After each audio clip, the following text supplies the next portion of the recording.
Shalom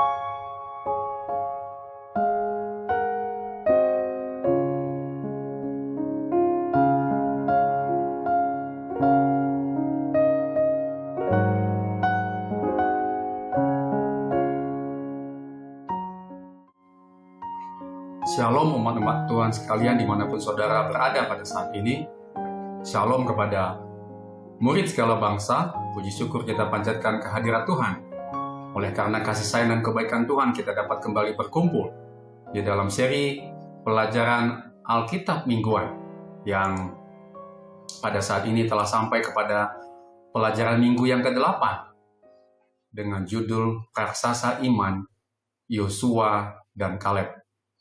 Baik saudara-saudara, kita akan langsung mulai saja pelajaran pada saat ini. Sebelum kita memulai, mari kita sama-sama berdoa.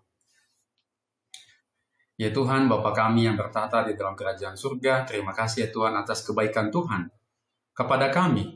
Pada saat ini kami dapat berkumpul kembali untuk kembali mempelajari firman Tuhan dengan judul Raksasa Iman, Yosua dan Kaleb. Mampukan kami ya Tuhan dengan hadirnya Roh Kudus bersama dengan kami untuk dapat membaca, mengerti, dan memahami firman Tuhan pada saat ini.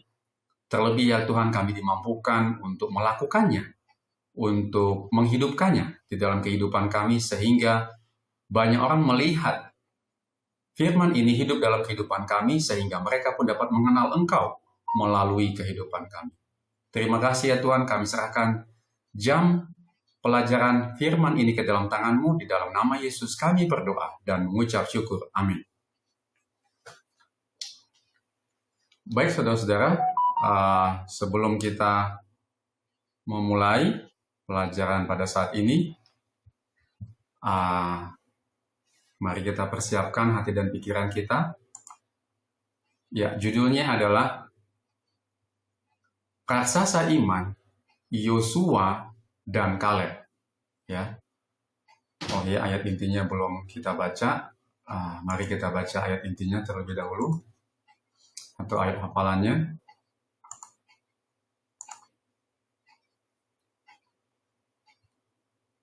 Tertulis di dalam Ibrani 13 ayat 7. Jadi ayat inti atau ayat hafalan pelajaran kita pada saat ini tertulis dalam Ibrani 13 ayat 7. Ingatlah akan pemimpin-pemimpin kamu yang telah menyampaikan firman Allah kepadamu. Perhatikanlah akhir hidup mereka dan contohlah iman mereka. Jadi dari ayat inti ini kita dapat lihat bahwa pelajaran ini menitik beratkan kepada pemimpin. Saudara dan saya, jika saudara dan saya adalah pemimpin di dalam gereja, maka kita harus menjadi pemimpin seperti Yosua dan Kaleb. Kenapa?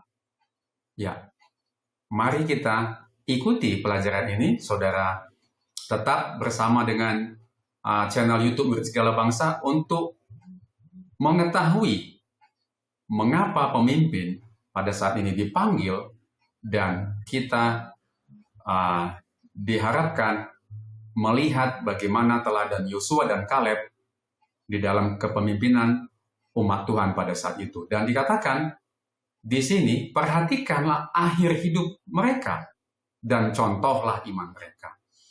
Jadi saudara dan saya sebagai pemimpin di gereja, jemaat memperhatikan saudara dan saya, dan jemaat juga mencontoh kehidupan iman saudara dan saya di dalam kehidupan kepemimpinan kita, di dalam kehidupan kita, dan juga di dalam bergereja. Baik, kita lanjutkan pelajaran kita kepada pembahasan. Ya, ini dia. Ayat hafalannya sudah kita baca. Ya, ini menjadi dasar pelajaran kita sepanjang pekan ini. Ya, karena ini pemimpin, maka pemimpin pertama terbentuk di dalam siapa? Di dalam institusi apa? Institusi keluarga. Ya, makanya ini dimulai dari keluarga. Mari kita lihat pembahasannya. Setiap orang tua tahu bahwa anak-anak mereka belajar dari contoh, bukan? Berapa banyak orang tua yang resah melihat anak-anak mereka mengikuti sifat-sifat buruk mereka, dan bukannya sifat-sifat baik mereka. Berapapun usia kita merasa lebih mudah melakukan kesalahan daripada melakukan yang benar. Itu hanyalah bagian dari arti menjadi makhluk yang jatuh. Sebab apa yang aku kehendaki, itu tidak aku perbuat. Tetapi apa yang aku benci, itulah yang aku perbuat. Roma 7 ayat 15. Siapa yang tidak tahu ini? Dikatakan dilanjutkan di sini, sejak lahir, manusia dibentuk oleh kekuatan contoh. Kita belajar melakukan hal-hal yang paling mendasar dalam hidup, seperti berjalan, berbicara, dan mengekspresikan emosi kita dengan meniru orang-orang terdekat. Sebagai orang dewasa, kita masih membutuhkan teladan. Dan meskipun mereka tidak sempurna, kita dapat mengagumi dan meniru sifat-sifat rohani yang membuat mereka menjadi raksasa iman. Nah, minggu ini kita akan melihat lebih dalam tentang teladan pribadi dari dua raksasa iman di dalam kitab Yosua, Kaleb dan Yosua. Apakah yang membuat mereka menonjol dalam generasi mereka dan memainkan peran kunci dalam kehidupan umat Allah selama salah satu periode yang paling penting dalam sejarah Israel. Nah, jadi di dalam pendahuluan pelajaran kita, di sini ada tentang contoh. Ya, kita itu seringkali melihat orang-orang di sekeliling kita. Artinya, kehidupan kita itu mempengaruhi orang-orang di sekeliling kita. Kehidupan Yosua dan Kaleb mempengaruhi orang-orang yang hidup di sekeliling mereka pada waktu itu. Dan kita, dan Tuhan maksudnya mau kita memberikan contoh yang baik kepada orang-orang yang ada di sekeliling kita, baik itu di dalam keluarga maupun di dalam gereja. Terlebih jika saudara dan saya adalah pemimpin di dalam gereja. Baik, kita telah menyelesaikan pelajaran hari Sabtu. Mari kita masuk kepada pelajaran hari Minggu. Judulnya adalah kesetiaan. Mari kita buka pelajaran hari Minggu, kesetiaan. Ya, pelajaran hari Minggu judulnya adalah kesetiaan. Bacalah Kejadian 36 ayat 15, Bilangan 13 ayat 6,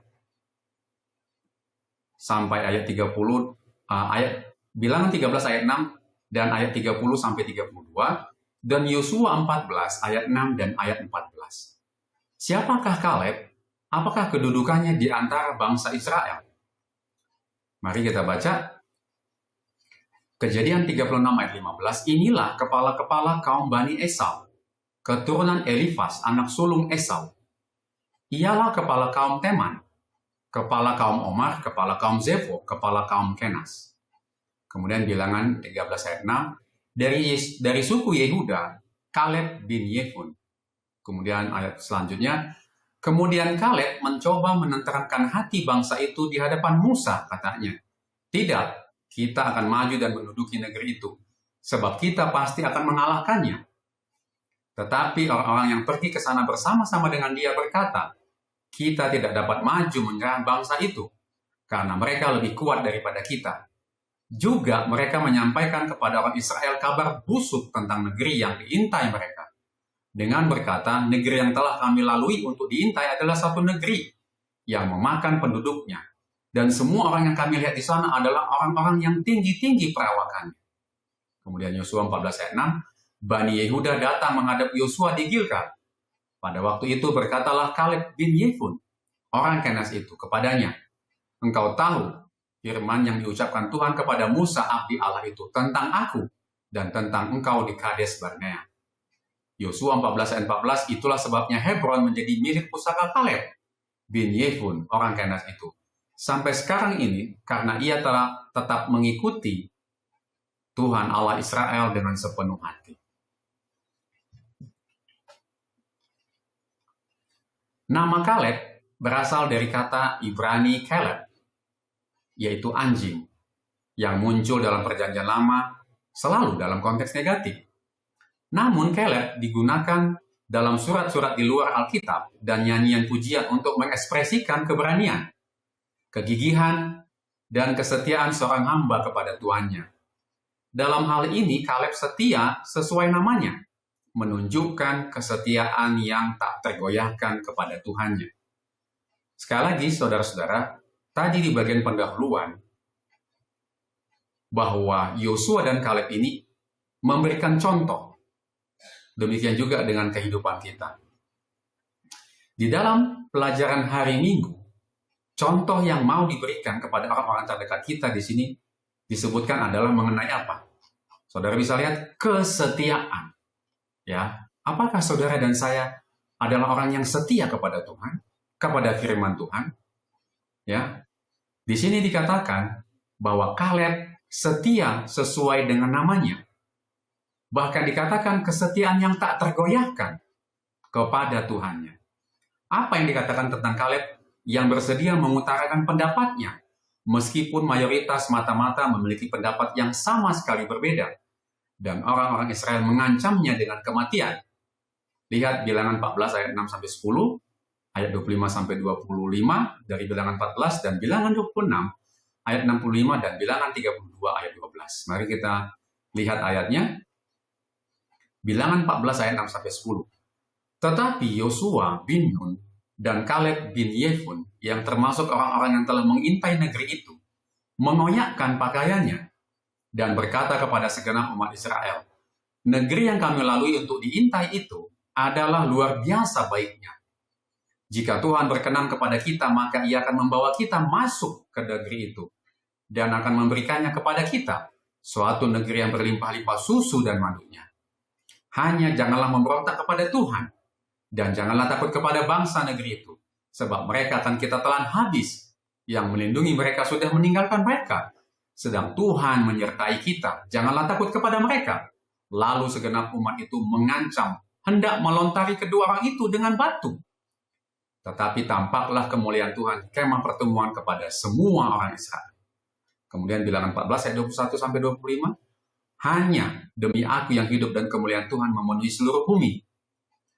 Semua orang yang telah melihat kemuliaanku dan tanda-tanda mukjizat yang ku perbuat di Mesir dan di padang gurun, namun telah 10 kali mencobai aku dan tidak mau mendengarkan suaraku, pastilah tidak akan melihat negeri yang kujanjikan dengan bersumpah kepada nenek moyang mereka. Semua yang menista aku ini tidak akan melihatnya, tetapi hambaku Kaleb, karena lain jiwa yang ada padanya, dan ia mengikut aku dengan sepenuhnya, akan kubawa masuk ke negeri yang telah dimasukinya itu. Keturunannya akan memilikinya. Orang Amalek dan orang Kanaan diam di lembah. Sebab itu berpalinglah besok dan berangkatlah ke padang gurun, ke arah laut Tebrau. Bilangan 26 ayat 65, sebab Tuhan telah berfirman tentang mereka. Pastilah mereka mati di padang gurun. Dari mereka itu tidak ada seorang pun yang masih tinggal selain daripada Kaleb bin Yefun dan Yosua bin Nun. Bilangan 32 ayat 12. Kecuali Kaleb bin Yefun orang Kenas itu dan Yosua bin Nun, sebab keduanya mengikut Tuhan dengan sepenuh hatinya. Saudara lihat ada 2 kali kalimat mengikut Tuhan. Yosua dan Kaleb ini setia, dia selalu mengikut Tuhan dengan sepenuh hatinya.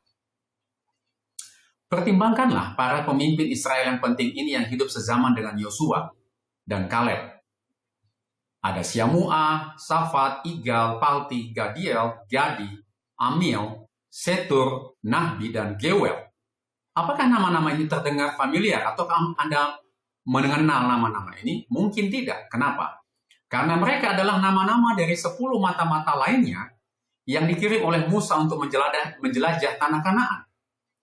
Mereka dilupakan karena mereka tidak layak untuk diingat. Laporan yang mereka bawa menggambarkan tanah perjanjian sebagai sesuatu yang mustahil untuk direbut.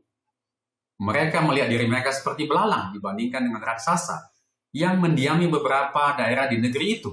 Dan hati mereka meleleh karena kecut melihat tembok-tembok tak tertembus dari kota-kota berkubu di Kanaan. Kaleb sebagai orang yang lebih tua dari 2 mata-mata yang membawa laporan positif, memimpin dalam menyajikan kemungkinan lain, sikap iman. Dia bersedia untuk berbicara tentang apa yang dia tahu benar, meskipun ada pertentangan, bahkan dalam menghadapi kemungkinan kematian. Saudara lihat di Bilangan 14 ayat 10, lalu seluruh jemaat itu berkata, lempari saja, yaitu Kaleb dan Yosua, dengan batu. Apakah yang Anda lakukan ketika sebagian besar orang di sekitar Anda tampaknya memiliki pendapat yang berbeda, yang bertentangan dengan keyakinan Anda yang paling dalam? Ada pertanyaan perenungan bagi kita di sini. Apa yang saudara dan saya lakukan ketika kita berada mengalami posisi seperti Kaleb dan Yosua? Ya, sebagian besar berbeda pendapatnya dengan kita. Mari kita lihat jawabannya bisa diuraikan atau dibagikan. Ya, ini dia. Menghadapi perbedaan pendapat, ya apa yang bisa kita lakukan? Yang pertama, evaluasi sumber keyakinan. Jadi kalau kita yakin, kita harus evaluasi bahwa ini berdasarkan kebenaran Alkitab. Ini berdasarkan firman Tuhan. Atau prinsip moral yang tak tergoyahkan. Dan bukan hanya kepada preferensi pribadi, bukan pendapat pribadi. Ini berpegang. Di sini kita lihat bahwa Kaleb berpegang pada janji Allah. Yang kedua, pastikan bahwa pendapat itu mengenai berbicara dengan hormat dan tegas. Sampaikan pendapat kita, pendapat dan pandangan Anda dengan jelas, kemudian percaya diri dan sopan, dan kemudian tanpa menyerang atau menghina lawan bicara. Di sini dapat kita lihat bahwa Kaleb mencoba menenangkan hati bangsa itu di Bilangan 13 ayat 10. Kemudian yang ketiga, tunjukkan ketegasan moral. Bersiaplah untuk berdiri sendiri. Pahamilah bahwa integritas dan kesetiaan Anda kepada kebenaran lebih penting daripada penerimaan kelompok. Yang keempat, yang terakhir, tanggung jawab atas konsekuensi. Seperti Kaleb yang siap menghadapi ancaman rajam, dilempari, bahkan dibunuh, pahami bahwa mempertahankan keyakinan dapat membawa konsekuensi sosial atau profesional. Tetapi jangan lupa bahwa hasil jangka panjangnya adalah pembenaran dan janji Tuhan bagi kita. Bilangan 14 ayat 24. Intinya adalah singkatnya, secara keseluruhan kita dapat lihat bahwa teladan Kaleb mengajarkan kita untuk mengutamakan kesetiaan kepada Tuhan dan iman pada janjinya di atas rasa takut, tekanan kelompok, atau bahkan ancaman terhadap hidup kita. Inilah yang bisa dibagikan dalam pertanyaan perenungan di hari Minggu di paling bawah tadi. Kita telah menyelesaikan pelajaran hari Minggu. Mari kita masuk kepada pelajaran hari Senin. Judulnya, Beri Aku Daerah Perbukitan Ini. Pelajaran hari Senin, Beri Aku Daerah Perbukitan Ini. Bacalah Yosua 14 ayat 6-14, Bilangan 14 ayat 24, Bilangan 32 ayat 12, dan Ulangan 1 ayat 36, dan Lukas 6 ayat 45. Pertanyaannya, bagaimanakah Anda menggambarkan sikap Kaleb dan Yosua? Bagaimana saudara melihat sikap Kaleb dan Yosua? Apakah yang dimaksud dengan mengikut Tuhan sepenuhnya? Tadi sudah kita baca sebelumnya. Mari kita uraikan pertanyaan ini. Bani Yehuda, Yosua 14 ayat 6-14 ya, kita baca. Bani Yehuda datang menghadap Yosua di Gilgal. Pada waktu itu berkatalah Kaleb bin Yefune orang Kenas itu kepadanya, engkau tahu firman yang diucapkan Tuhan kepada Musa abdi Allah itu tentang aku dan tentang engkau di Kades Barnea. Aku berumur 40 tahun ketika aku disuruh Musa, hamba Tuhan itu, dari Kades Barnea untuk mengintai negeri ini. Dan aku pulang membawa kabar kepadanya yang sejujur-jujurnya. Sedang saudara-saudaraku yang bersama-sama pergi ke sana dengan aku, membuat tawar hati bangsa itu. Aku tetap mengikut Tuhan Allahku dengan sepenuh hati. Pada waktu itu Musa bersumpah, katanya, sesungguhnya tanah yang diinjak oleh kakimu itu akan menjadi milik pusakamu dan anak-anakmu sampai selama-lamanya. Sebab engkau tetap mengikuti Tuhan, Allahku dengan sepenuh hati. Jadi sekarang, sesungguhnya, Tuhan telah memelihara hidupku, seperti yang dijanjikannya. Kini sudah 45 tahun lamanya sejak diucapkan Tuhan firman itu kepada Musa. Dan selama itu orang Israel mengembara di padang gurun. Jadi sekarang telah berumur 85 tahun aku hari ini. Pada waktu ini aku masih kuat sama seperti pada waktu aku disuruh Musa. Seperti kekuatanku pada waktu itu, demikianlah kekuatanku sekarang. Untuk berperang dan untuk keluar masuk. Oleh sebab itu, berikanlah kepadaku pegunungan yang dijanjikan Tuhan pada waktu itu. Sebab engkau sendiri mendengar pada waktu itu bahwa di sana ada orang Enak dengan kota-kota yang besar dan berkubu. mungkin Tuhan menyertai aku sehingga aku menghalau mereka seperti yang difirmankan Tuhan.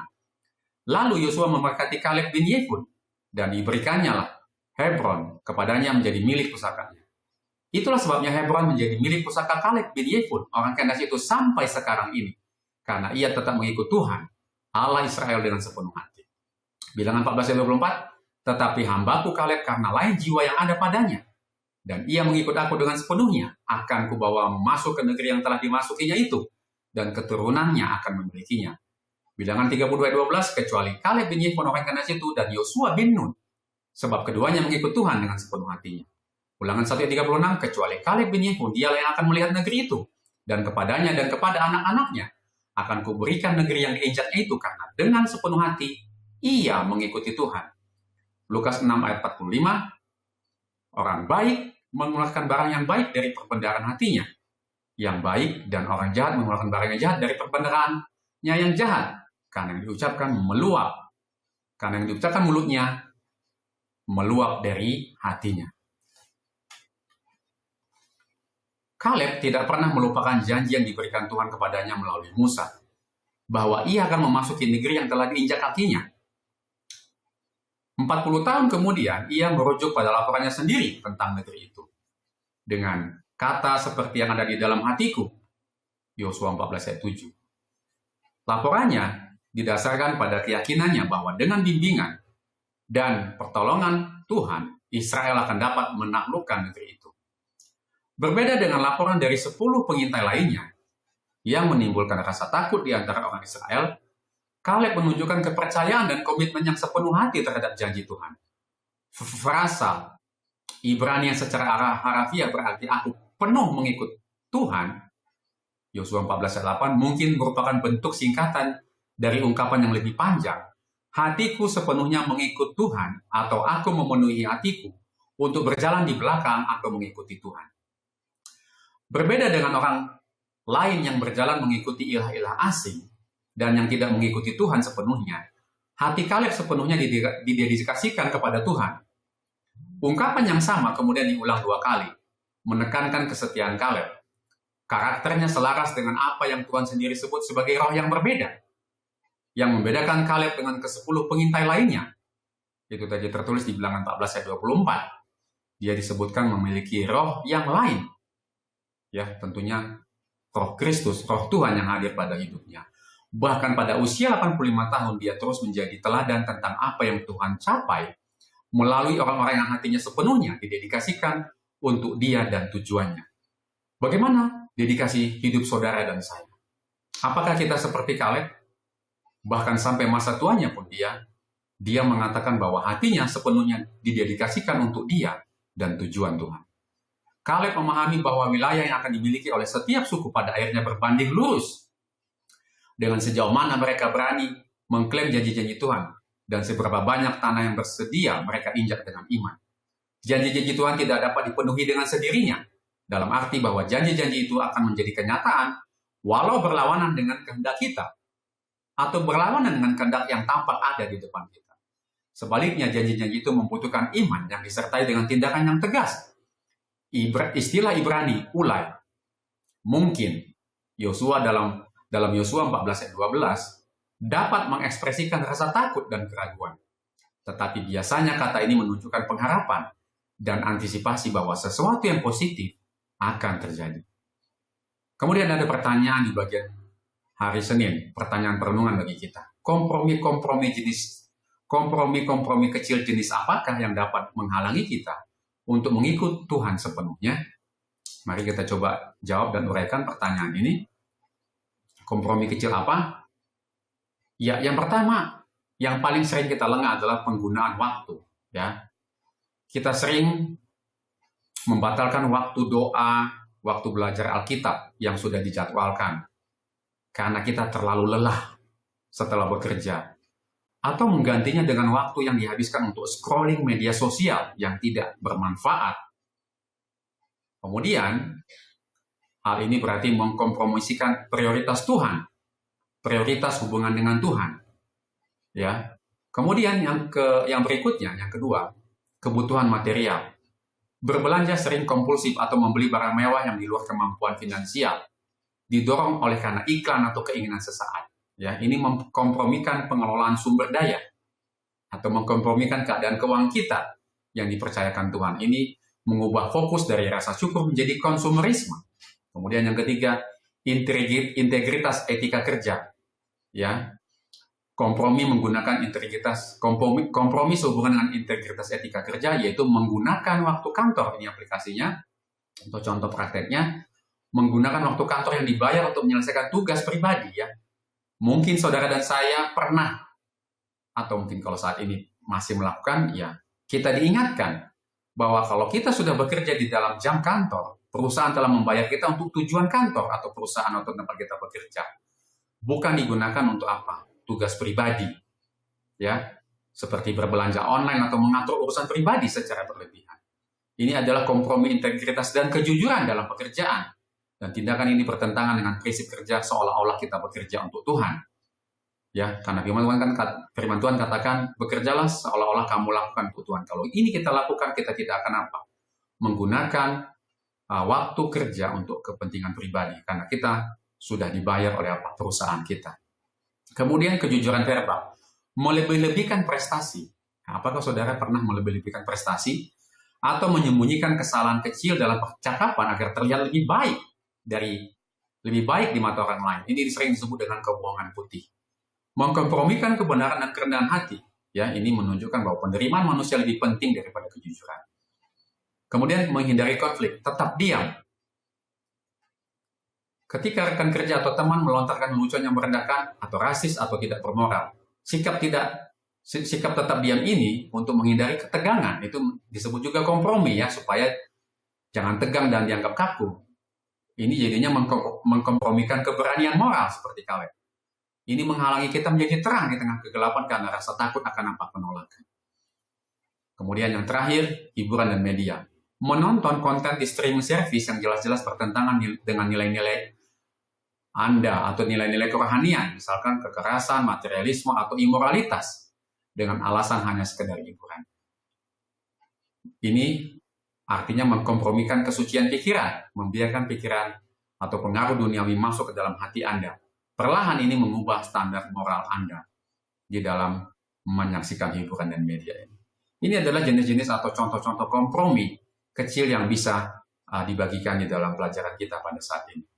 Sehubungan dengan pertanyaan hari Senin, di hari Senin bagian paling bawah tadi. Kita telah menyelesaikan pelajaran hari Senin, ya. Mari kita masuk kepada pelajaran hari Selasa. Judulnya adalah kekuatan teladan.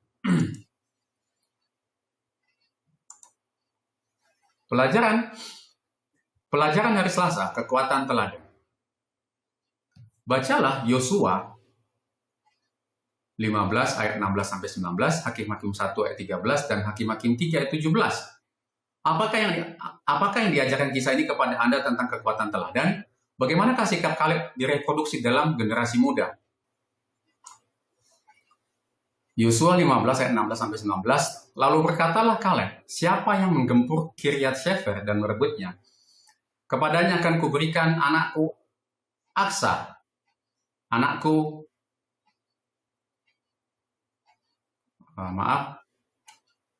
Yosua 15 ayat 16 sampai 19, lalu berkatalah Kaleb, siapa yang menggempur Kiryat Sefer dan merebutnya, kepadanya akan kuberikan Aksa, anakku, menjadi istrinya. Dan Otniel, anak Kenas, saudara Kaleb, merebut kota itu, lalu Kaleb memberikan kepadanya Aksa, anaknya, menjadi istrinya. Ketika perempuan itu tiba, dibujuknya suaminya untuk meminta ladang kepada ayahnya. Maka turunlah perempuan itu dari keledainya, lalu berkatalah Kaleb kepadanya, ada apa? Jawabnya, berikanlah kepadaku hadiah. Telah kau berikan kepadaku tanah yang gersang, berikanlah juga kepadaku mata air. Lalu diberikannya lah kepadanya mata air yang di hulu dan mata air yang di hilir. Kemudian Hakim-Hakim 1 ayat 13, mari kita baca. Dan Otniel, anak Kenas, adik Kaleb, merebut kota itu, lalu Kaleb memberikan Aksa, anaknya, kepadanya menjadi istrinya. Kemudian Hakim-Hakim 3 ayat 7 sampai 11. Ya, mari kita lihat, ini agak banyak ayatnya. Hakim-Hakim 3 ayat 7 sampai 11. Orang Israel melakukan apa yang jahat di mata Tuhan. Mereka melupakan Tuhan Allah mereka dan beribadah kepada para Baal dan para Asyera.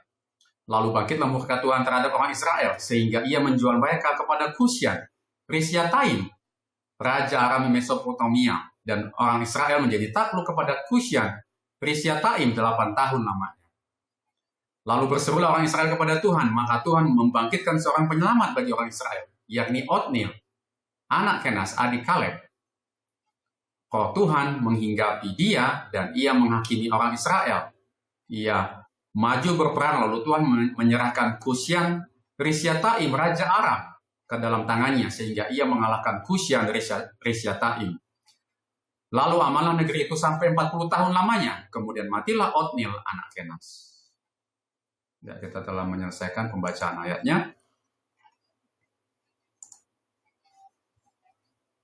Mari kita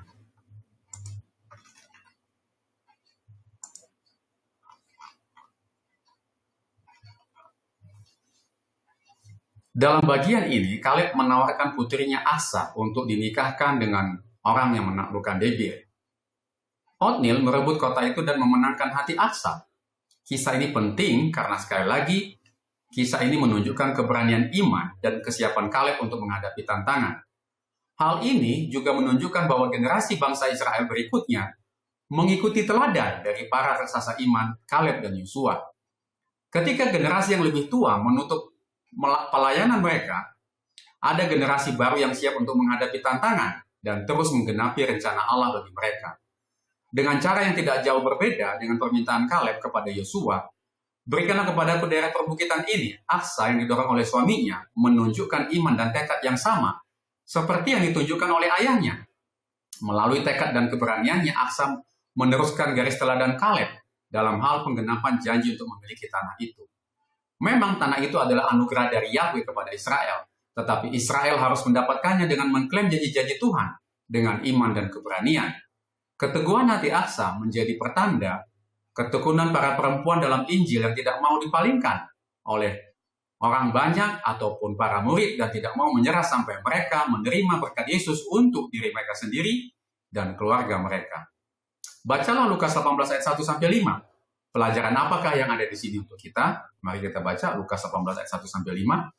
Yesus mengatakan suatu perumpamaan kepada mereka untuk menegaskan bahwa mereka harus selalu berdoa dengan tidak jemu-jemu.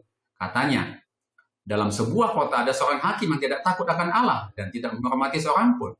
Dan di kota itu ada seorang janda yang selalu datang kepada hakim itu dan berkata, belalah aku terhadap lawanku. Beberapa waktu lamanya hakim itu menolak. Tetapi kemudian ia berkata dalam hatinya, walaupun aku tidak takut akan Allah dan tidak menghormati seorang pun, namun karena janda ini menyusahkan aku, baiklah aku membenarkan dia, supaya jangan terus ia datang dan akhirnya menyerang aku. Meneruskan obor iman kepada generasi berikutnya sangatlah penting bagi pemenuhan misi yang telah dipercayakan Allah kepada kita. Pikirkanlah tentang tantangan-tantangan dalam mewariskan iman kepada generasi berikutnya. Di satu sisi, dan tentang kesempatan-kesempatan bagi kaum muda untuk memikul tanggung jawab yang lebih besar dalam pekerjaan Tuhan. Di sisi lain, apakah yang dapat kita lakukan untuk memfasilitasi dan melatih kaum muda untuk menjadi pemimpin yang saleh? Seberapa pentingkah keteladanan kita dalam proses ini? Ya, ini dia ada pertanyaan, tapi di sini di Lukas 18 ayat 1-5, pelajaran apa tadi yang kita dapat? Ya, sebelum kita jawab pertanyaan yang tadi, bahwa ada permintaan ya yang tidak jemu-jemu. Di sini perumpamaan ini diberikan dengan penekanan kepada bahwa mereka harus selalu berdoa dengan tidak jemu-jemu, sama seperti seorang janda yang selalu datang kepada hakim, dia selalu memohon. Demikianlah Tuhan ingin kita selalu memohon kepada Tuhan, selalu memohon atau berdoa kepada Tuhan dengan apa? Dengan tidak jemu-jemu. Ya, dan teladan inilah yang diberikan oleh siapa? Oleh Kaleb, Yosua, dan Asa di sini, ya, yang tidak mau dipalingkan oleh orang banyak dan tidak mau menyerah katanya, ya. Di sini ada kalimat ini kan, tidak mau menyerah sampai mereka menerima berkat Yesus. Jadi kita pun melalui Lukas 18 ayat 1-5 diajak untuk tidak pernah menyerah, berdoa dengan tidak jemu-jemu kepada Tuhan. Dan kemudian untuk menjawab pertanyaan ini, bagaimana kita meneruskan honor iman kepada generasi berikutnya? Bagaimana untuk memfasilitasi kaum muda ya? Coba kita lihat ya. Tadi sudah saya coba uraikan. Oh, ternyata tidak ada. Ya, kita bisa salah satu hal yang boleh saya pikir boleh bagikan adalah ya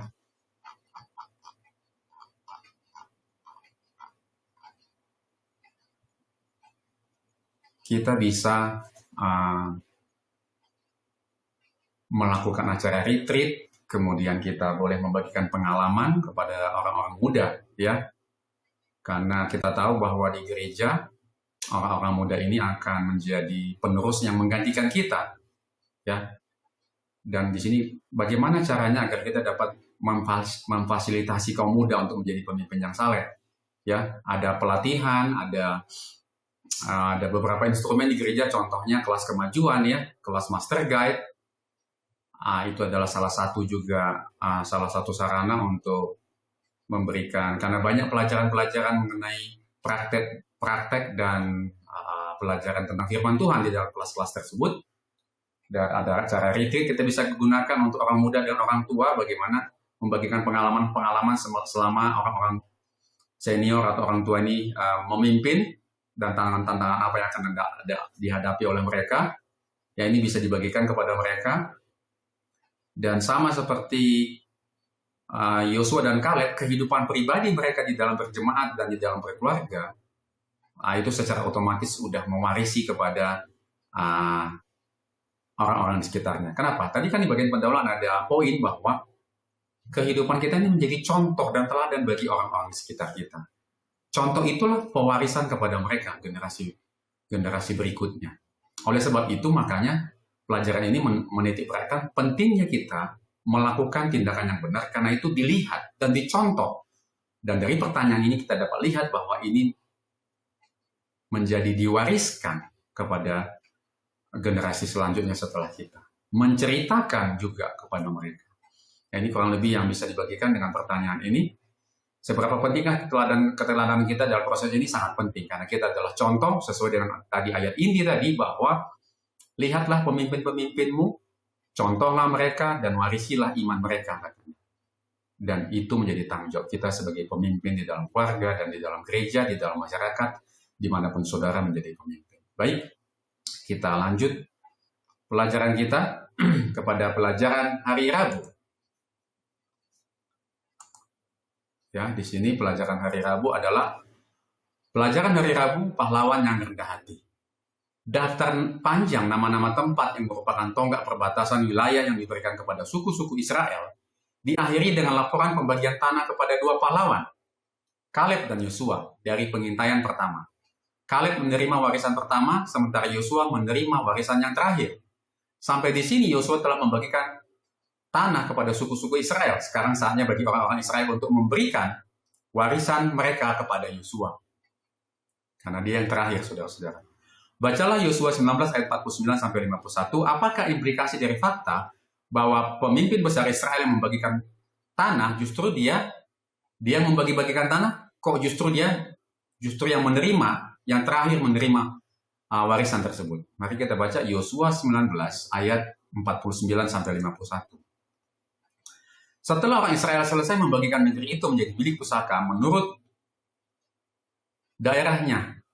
Setelah orang Israel selesai membagikan negeri itu menjadi milik pusaka mereka menurut daerah-daerahnya, maka kepada Yosua bin Nun diberikannya lah milik pusaka di tengah-tengah mereka. Sesuai dengan titah Tuhan, mereka memberikan kepadanya kota yang dimintanya, yakni Timnat Serah. Ya, ini yang diminta oleh Yosua, ya. Di pegunungan Efraim, kota itu dibangunnya dan menetaplah ia di sana. Itulah milik pusaka yang diperundikan di antara suku-suku orang Israel di Silo oleh Imam Eleazar, oleh Yosua bin Nun, dan oleh para kepala kaum keluarga di hadapan Tuhan di depan pintu kemah pertemuan. Demikianlah diselesaikan mereka pembagian negeri itu. Kota yang diterima Yosua adalah Timnat Serah, dikatakan di sini. Ya, ini adalah sebuah nama yang terdiri dari dua kata. Kata pertama adalah Timnat, berasal dari kata kerja artinya berasal dari kata kerja mana yang artinya menghitung atau menetapkan, dan berarti bagian atau wilayah. Kata kedua dapat berasal dari kata kerja Ibrani, yaitu Serah, yang berarti kelebihan atau sisa. Bandingkan dengan Keluaran 26 ayat 12, nama kota Yosua dapat diterjemahkan sebagai bagian yang tersisa atau wilayah yang tersisa. Nama kota yang dipilih Yosua dari yang tersisa menunjukkan karakter mulia dari pemimpin kedua Israel ini. Pertama-tama dia menunggu sampai semua orang menerima bagian mereka. Kemudian Yosua tidak memilih salah satu wilayah yang paling padat penduduknya atau kota yang paling megah sebagai warisannya, tetapi memilih kota yang sederhana atau mungkin reruntuhan kota bahkan untuk membangunnya kembali dengan kerja keras. Bandingkan dengan Yosua 19 ayat 50. Selain itu, nah ini yang paling menarik saudara-saudara. Perhatikan, ini saya kasih warna hijau, saya highlight warna hijau ini menjadi panggilan buat kita. Selain itu dikatakan, Timnat Serah terletak di dekat Silo. Ini adalah pusat peribadatan bangsa Israel pada waktu itu, di sekitar tempat kudus, yang menunjukkan di mana prioritas Yosua berada dan di mana hatinya tertuju. Saudara-saudara, bagaimana saudara dan saya? Apakah kita memilih tempat tinggal dekat dengan tempat ibadah? Atau bahkan yang paling miris, ada yang pernah saya dengar, sudah dekat pun rumah dengan tempat ibadah, tapi juga malas pergi ke tempat ibadah. Bagaimana dengan saudara dan saya? Di sini dapat kita lihat bahwa Yosua, dia memilih Timnat Serah, karena itu dekat dengan Silo, itu adalah tempat ibadah, tempat kudus, dan ini menunjukkan apa prioritas Yosua, dan di mana hatinya tertuju. Tentu saja setelah bangsa Israel yang baru lahir dipimpin ke tanah perjanjian, dan dengan pertolongan Tuhan mendapatkan tanah pusaka untuk setiap suku dan keluarga, mereka tidak akan keberatan dengan permintaan Yosua untuk mendapatkan tanah pusaka yang lebih besar. Namun Yosua puas untuk menjalani kehidupan yang sederhana dengan fokus pada apa yang paling penting, sehingga mewujudkan doa yang diucapkan oleh Daud. Ini yang paling penting bagi hidup Yosua, sama dengan Daud. Satu hal yang kuminta dari Tuhan, itulah yang akan kuingini. Diam di dalam rumah Tuhan seumur hidupku, menyaksikan kemurahan Tuhan dan menikmati baitnya. Mazmur 27 ayat 4. Pelajaran apakah yang dapat Anda, yaitu saya dan saudara, ambil untuk diri sendiri mengenai sikap Yosua ini? Bagaimanakah Anda dapat menerapkannya pada diri Anda dan saya sendiri sekarang? Mari kita lihat yang bisa dibagikan atau diuraikan dari pertanyaan di hari Rabu ini. Ya, ini dia pelajaran apa yang dapat Anda ambil. Pertama, utamakan orang lain. Ya, untuk diri sendiri, jangan menuntut hak istimewa. Jadi utamakan orang lain, jangan menuntut hak istimewa pribadi atau keuntungan pribadi hanya karena posisi atau status Anda. Prioritaskan kebutuhan dan kesejahteraan orang yang Anda layani atau yang Anda pimpin. Penerapan praktek sekarangnya adalah dalam tim kerja, pastikan Anda menyelesaikan atau mendukung tugas rekan tim Anda sebelum memfokuskan diri pada keuntungan, penghargaan, atau promosi pribadi. Kemudian pelajaran yang kedua adalah kerendahan hati dalam kekuatan. Ya, pelajaran untuk diri sendiri, kekuatan sejati diukur dari pengendalian diri dan kemauan untuk melayani, bukan dari kekuasaan untuk menuntut yang terbaik. Jangan biarkan jabatan membuat Anda merasa berhak atas perlakuan istimewa. Penerapan praktis sekarang adalah di rumah atau di komunitas dengan rela mengambil tugas yang tidak populer atau yang tersisa seperti Yosua memilih Timnat Serah tanpa mengeluh, meskipun Anda memiliki kemampuan untuk mendelegasikannya. Kemudian, pelajaran yang ketiga, prioritas jelas, yaitu fokus pada Silo. Ini tetapkan prioritas hidup Anda pada hal-hal yang abadi, pada hal yang rohani, spiritual, seperti dekat dengan Silo, hadirat Tuhan di atas kemewahan duniawi. Penerapan praktis sekarang adalah lindungi waktu Anda untuk pertumbuhan spiritual, doa, meditasi, belajar Alkitab, dan pelayanan. Apakah Anda masih sempat melakukannya dalam kesibukan Anda?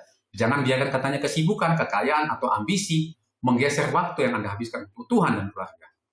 Kemudian yang keempat, yang terakhir adalah kepuasan dalam kesederhanaan. Pelajaran untuk diri kita, belajarlah untuk puas dengan bagian yang sederhana dan bersedia untuk bekerja keras. Sama seperti Yosua membangun kembali reruntuhan kota daripada terus mengejar yang paling megah atau mudah. Praktek sekarang adalah tahan godaan untuk selalu membeli barang terbaru atau yang paling mahal. Ya, menahan godaan untuk membeli barang terbaru dan yang paling mahal, dan alih-alih gunakanlah sumber daya Anda untuk melayani orang lain atau untuk tujuan yang lebih besar. Sikap Yosua adalah seruan untuk kepemimpinan yang melayani dan kehidupan yang berfokus pada esensi, bukan pada tampilan luar atau imbalan segera. Ini adalah pelajaran yang dapat kita ambil dari sikap Yosua yang tadi. Ya, kemudian kita bisa teruskan. Kita telah menyelesaikan pelajaran hari Rabu ya. Kita masuk kepada pelajaran hari Kamis. Pelajaran hari Kamis. Ya, pelajaran hari Kamis diubah oleh kontemplasi. Kontemplasi ini perenungan atau renungan ya. Diubah oleh renungan atau kontemplasi atau membaca atau merenungkan firman Tuhan ya. Merenungkan teladan hidup para pahlawan iman yang luar biasa sangat penting bagi pertumbuhan rohani kita. Pada saat yang sama, teladan utama kita adalah Yesus Kristus, kehidupan dan ajarannya. Bagaimana berfokus pada kehidupan Yesus dapat mengubah kita? Lihat Ibrani 12 ayat 1, 2, dan Ibrani 12 ayat 1 dan 2, dan 2 Korintus 3 ayat 18. Mari kita baca ayat ini. Karena kita mempunyai banyak saksi, bagaikan awan yang mengelilingi kita. Marilah kita menanggalkan semua beban dan dosa yang begitu merintangi kita, dan berlomba dengan tekun dalam perlombaan yang diwajibkan bagi kita. Marilah kita melakukannya dengan mata yang tertuju kepada Yesus, yang memimpin kita dalam iman, dan yang membawa iman kita itu kepada kesempurnaan, yang dengan mengabaikan kehinaan tekun memikul salib, ganti sukacita yang disediakan bagi Dia, yang sekarang duduk di sebelah kanan tahta Allah. Kemudian 2 Korintus 3:18, dan kita semua mencerminkan kemuliaan Tuhan dengan muka yang tidak berselubung, dan karena kemuliaan itu datangnya dari Tuhan yang adalah Roh, maka kita diubah menjadi serupa dengan gambarnya, dalam kemuliaan yang semakin besar. Ya, kita akan menyelesaikan ayatnya. Mari kita baca pembahasannya. Marco Iacoboni, seorang ahli saraf di Universitas of California, Los Angeles, meneliti fungsi neuron cermin. Sirkuit sel kecil ini diaktifkan ketika kita melakukan tindakan tertentu, seperti tertawa atau memeluk seseorang, atau ketika kita mengamati orang lain melakukan tindakan yang sama. Aktivitas neuron-neuron ini mengurangi perbedaan antara melihat dan melakukan. Ellen G. White berbicara tentang pentingnya memandang karakter Yesus.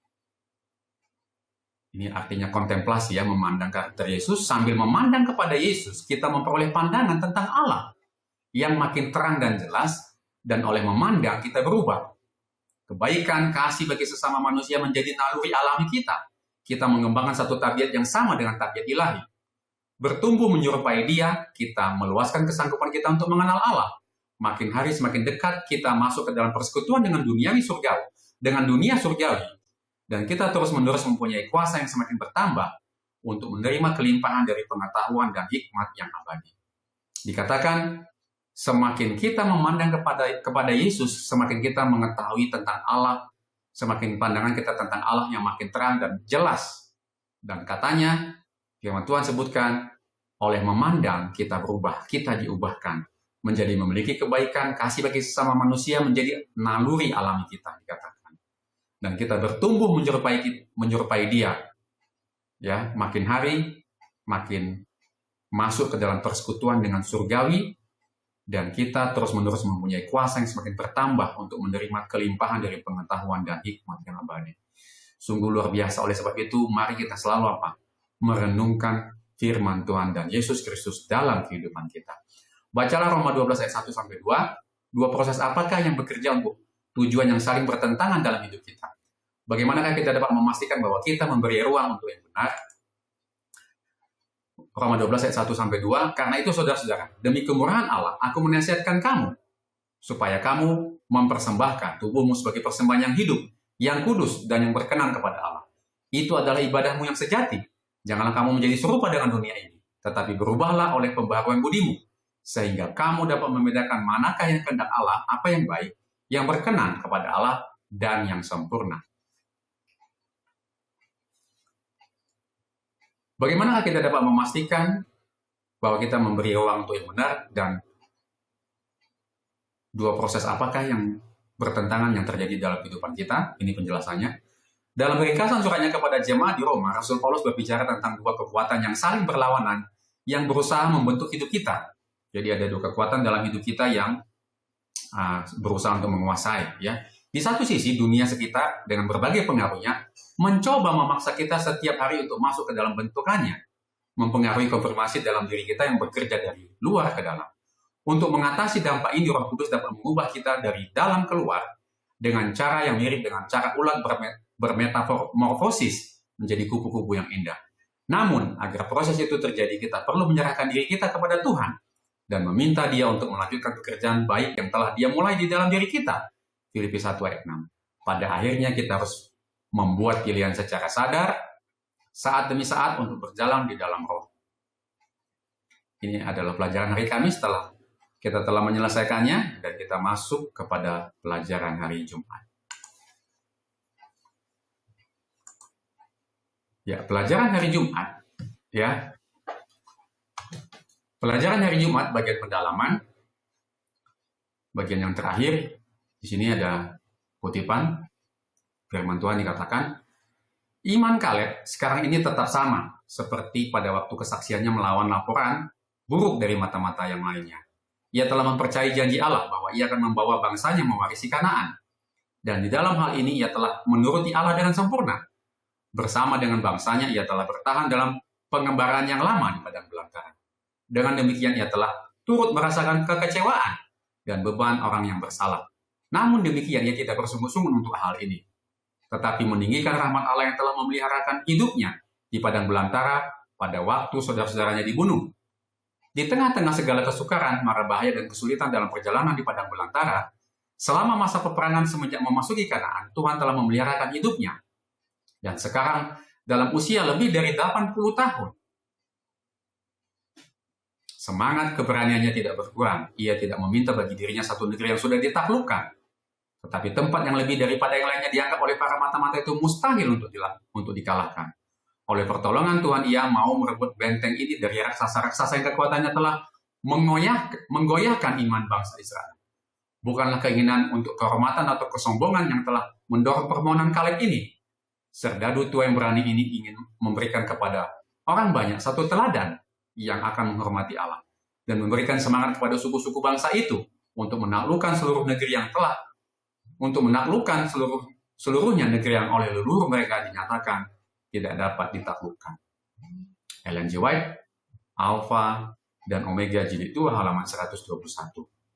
Iman Kaleb kepada Allah lah yang memberinya keberanian yang menjauhkannya dari rasa takut kepada manusia dan memampukannya untuk berdiri dengan berani dan tidak gentar dan dalam membela yang benar. Melalui ketergantungan pada kekuatan yang sama, jenderal perkasa dari bala tentara surga, setiap prajurit salib yang sejati dapat menerima kekuatan dan keberanian untuk mengatasi rintangan-rintangan yang tampaknya tidak dapat diatasi. Ini dari Ellen G. White, The Advent Review, dan Sabat Herald, tanggal 30 Mei tahun 1912. Puji Tuhan kita telah menyelesaikan pelajaran hari Jumat di bagian pendalaman dan kita memasuki bagian pertanyaan-pertanyaan untuk diskusi. Di sini ada 4 pertanyaan, ya. Mari kita bahas satu-satu. Pertanyaan pertama, diskusikanlah kekuatan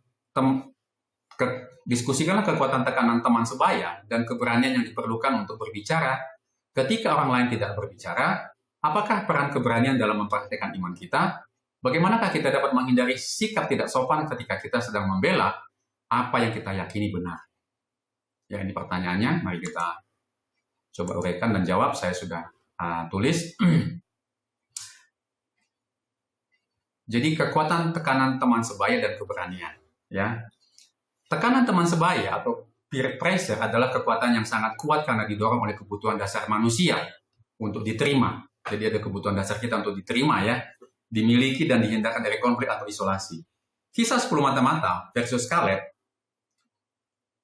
menunjukkan kekuatan ini. Yang pertama, 10 mata-mata tunduk pada ketakutan massa dan opini yang populer yang dipimpin oleh ketidakpercayaan meskipun mereka telah melihat bukti langsung kuasa Tuhan. Kaleb menunjukkan keberanian yang diperlukan untuk berbicara ketika orang lain tidak berbicara. Keberanian ini menurut kutipan berasal dari iman yang mendalam kepada Allah yang mengatasi rasa takut kepada manusia. Peran keberanian dalam mempraktikkan iman, di sini kita dapat lihat bahwa keberanian adalah jembatan antara keyakinan batin atau iman dan tindakan nyata atau praktik. Tanpa keberanian, iman akan tetap tersembunyi pasif. Tanpa keberanian, iman akan tetap tersembunyi atau pasif dan tidak efektif. Keberanian memungkinkan kita untuk berpegang pada kebenaran di tengah-tengah ketidakpopuleran, mengambil resiko yang didorong oleh janji ilahi seperti Kaleb merebut daerah perbukitan yang dihuni oleh raksasa. Bertahan dalam ketaatan meskipun menghadapi penderitaan atau kerugian pribadi. Kemudian bagaimana menghindari sikap tidak sopan ketika kita tahu bahwa pendapat kita adalah benar, ya saat membela kebenaran kita harus selalu ingat bahwa tujuan kita adalah menarik orang kepada kebenaran, bukan mendorong mereka menjauh. Bagaimana caranya? Yang pertama, fokus pada prinsip bukan pribadi. Seranglah ide atau perilaku yang salah, bukan karakter atau motif pribadi individu. Kemudian, kasih dan kerendahan hati. Ya, dengan kasih dan kerendahan hati, bicaralah dalam kasih. Efesus 4:15 dengan kerendahan hati, 1 Petrus 3:15. Kita harus selalu ingat bahwa kita sendiri juga membutuhkan kasih karunia, sehingga menghilangkan nada superioritas. Ya, nada-nada tinggi, nada-nada merasa bahwa dia adalah orang penting, janganlah itu muncul di dalam pada saat kita mempertahankan pendapat kita. Kemudian kita harus tahan emosi. Ketika emosi tinggi, tarik nafas, berbicaralah dari tempat yang tenang dan terukur. Seringkali lebih meyakinkan daripada kita berbicara dengan marah atau frustasi. Kesopanan akan mempertahankan integritas pesan yang kita akan bagikan, atau pendapat atau pendirian yang kita mau bagikan. Jangan dengan apa? Dengan nada tinggi, dengan emosi, tetap dengan kerendahan hati dan fokus kepada apa? Pada prinsip bukan pribadi kita. Inilah yang bisa dibagikan dari pertanyaan nomor 1. Ya, mari kita masuk kepada pertanyaan nomor 2. Bagikanlah di kelas Anda beberapa contoh iman dari gereja atau komunitas Anda yang telah membentuk hidup dan karakter Anda. Apakah sifat-sifat dari orang ini yang layak untuk diteladani? Ya, mungkin ada orang di gereja yang dapat menjadi teladan, ya. Pemimpin gereja kah, mungkin pendeta kah, tua-tua jemaat, ketua jemaat, atau siapa saja. Dan apakah sifat-sifat dari orang ini yang layak untuk diteladani? Dia minta contoh, ya, ini pelajaran ini meminta contoh. Coba kita berikan. Jadi coba diulas di sini. Ya, sifat-sifat yang layak diteladani, ya. Ini jawaban ini bisa bersifat pribadi, ya. Mungkin beberapa orang mempunyai hal yang berbeda. Konsistensi, ya. Konsistensi ini adalah paling penting di dalam kehidupan kita di jemaat, ya.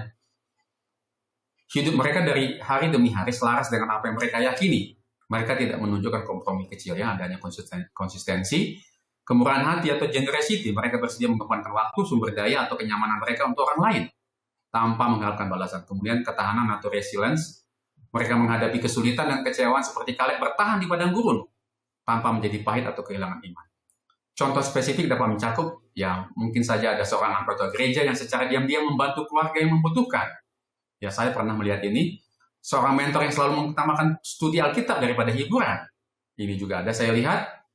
Atau seorang pemimpin yang berani mengambil posisi etis yang tidak populer di tempat kerja. Ini juga ada. Jadi ini adalah contoh-contoh bagaimana teladan ini bisa dapat kita lihat dan kita tiru, dan bahkan itu memberikan pengaruh kepada orang-orang sekeliling kita. Ini adalah pertanyaan nomor 2. Mari kita masuk kepada pertanyaan nomor 3. Pikirkan dan diskusikan pengaruh media terhadap kehidupan kita. Bagaimanakah kita dapat menghindari dampak negatifnya, sekaligus memanfaatkan potensinya untuk tujuan yang baik? Ya, ini pertanyaan jawabannya bisa kita lihat di sini.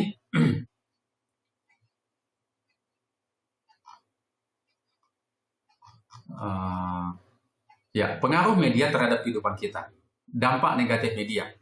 Yang pertama, ya, ketidakpuasan. Media menciptakan rasa tidak puas atau konsumerisme, standar kecantikan dan kesuksesan yang tidak realistis, yang bertentangan dengan kepuasan Yosua dengan sisa dan kesederhanaan.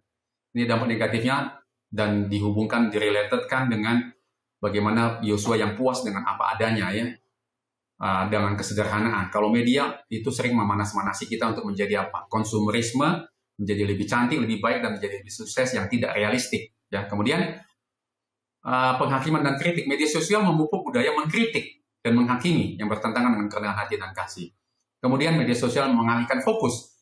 Media mengalihkan waktu dan perhatian kita pada prioritas spiritual dan pelayanan. Harusnya kita fokus kepada kerohanian dan spiritual dan pelayanan, tetapi malah apa? Malah mengalihkan fokus. Ini mirip dengan kompromi kecil, ya. Waktu kita jadinya apa? Dialihkan secara tidak sadar dan secara halus untuk kepada hal yang kesenangan duniawi. Menghindari dampak negatif dari media dan memanfaatkan potensinya. tetapkan batasan Caleb, ya. Kita harus memiliki keberanian untuk membatasi atau menjadikan media yang kita ketahui menggerogoti iman.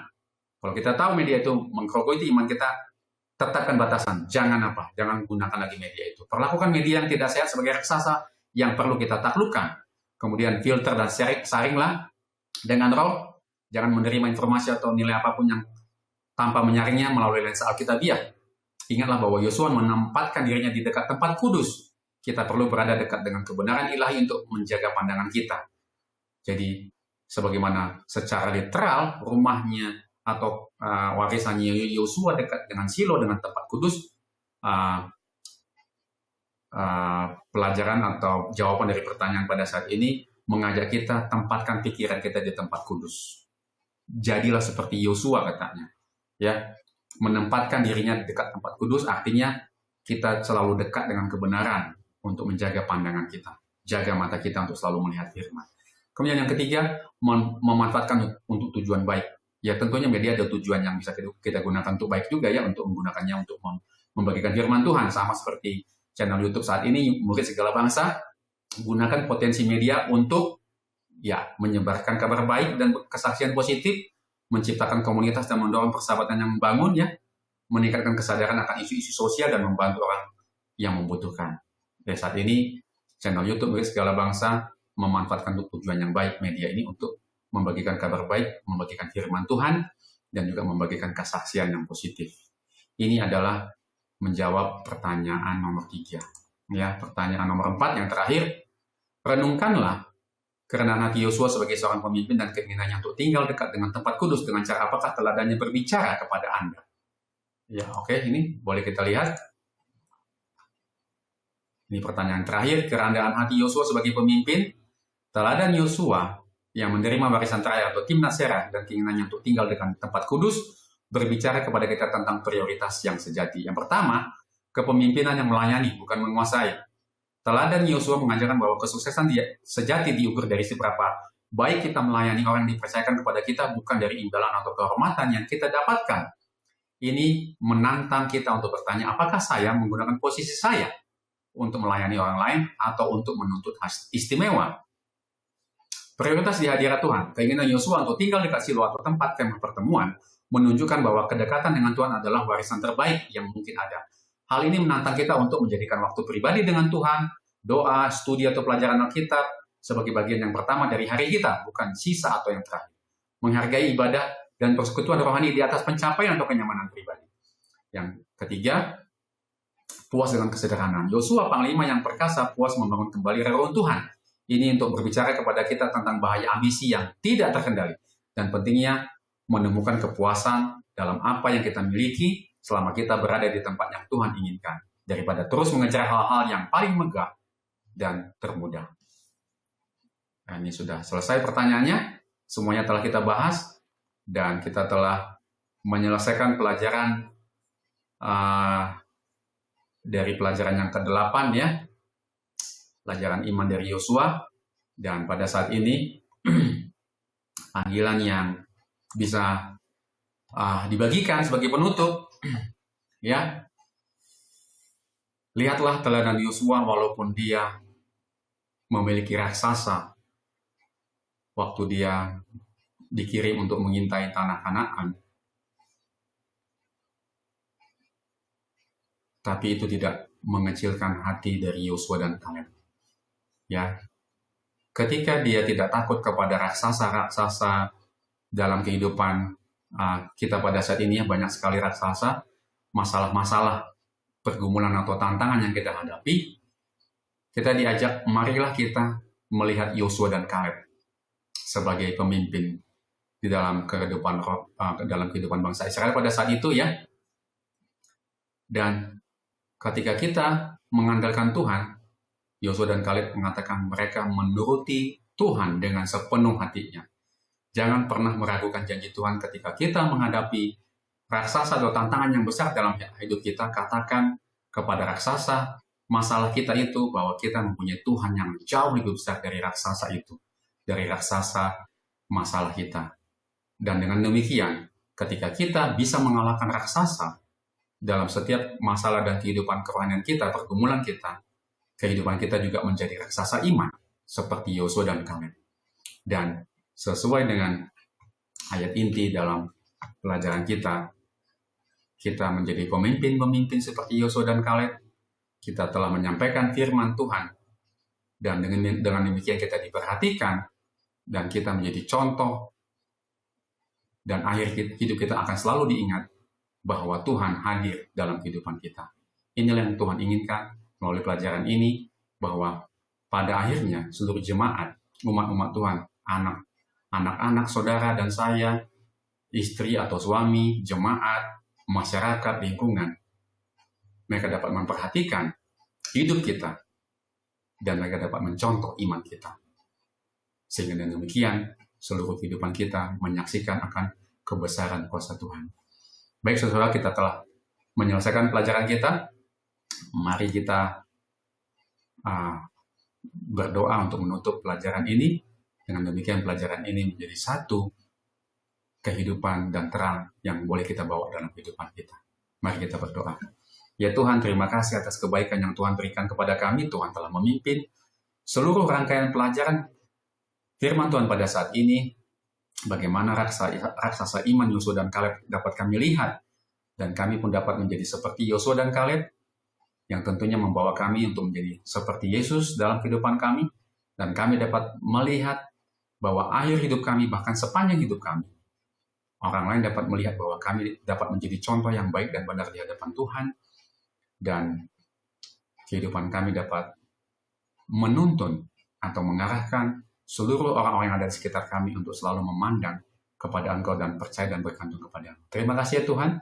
Biarlah benih-benih firman Tuhan ini boleh tertabur di dalam hati dan pikiran semua yang menonton pelajaran firman Tuhan ini, dan mereka diingatkan bahwa segala raksasa yang ada di dalam kehidupan kami, masalah-masalah hidup kami punya solusinya, yaitu Tuhan yang jauh lebih besar melebihi segala sesuatu dan segala raksasa yang ada dalam kehidupan kami. Terima kasih ya Tuhan. Di dalam nama Yesus kami berdoa dan mengucap syukur. Amin.